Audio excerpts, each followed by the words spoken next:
রাগ শুকায় নাই।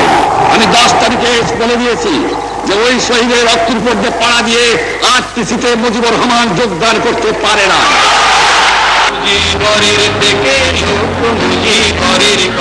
শৃঙ্খল ভাঙার স্বপ্ন নিয়ে বাংলার মানুষ যখন মুক্তির আকাঙ্ক্ষায় উন্মুখ, তখন বাঙালির প্রত্যাশার কেন্দ্রবিন্দুতে যে মানুষটির কিরণময় অস্তিত্ব এদেশের মানুষকে দেখিয়েছিল স্বাধীনতার রক্তিম সূর্যের স্বপ্ন, তিনি বঙ্গবন্ধু শেখ মুজিবুর রহমান।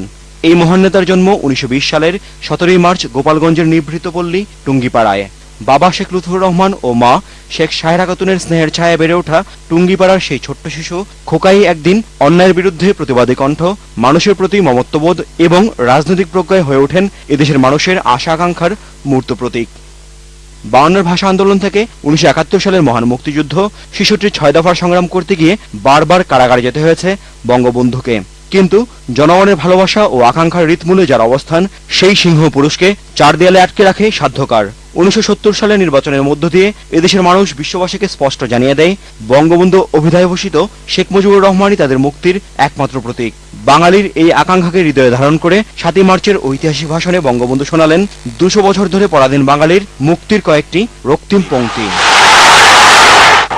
এবারের সংগ্রাম আমার মুক্তির সংগ্রাম, এবারের সংগ্রাম মুক্তিযুদ্ধ শুরুর প্রাক্কালে বন্দী বঙ্গবন্ধুকে মৃত্যু ভয় দেখিয়েও স্বাধীনতার মন্ত্র থেকে একটু সরাতে পারেনি পাক সামরিক junta.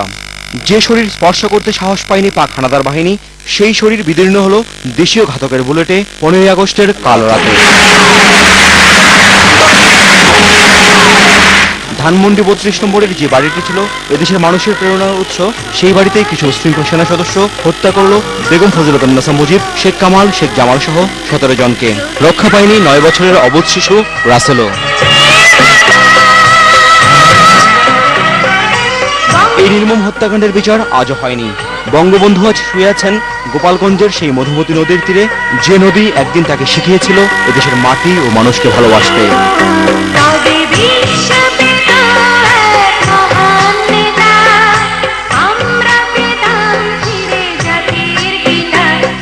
Ashraful Alam Khokon, channel I, Dhaka.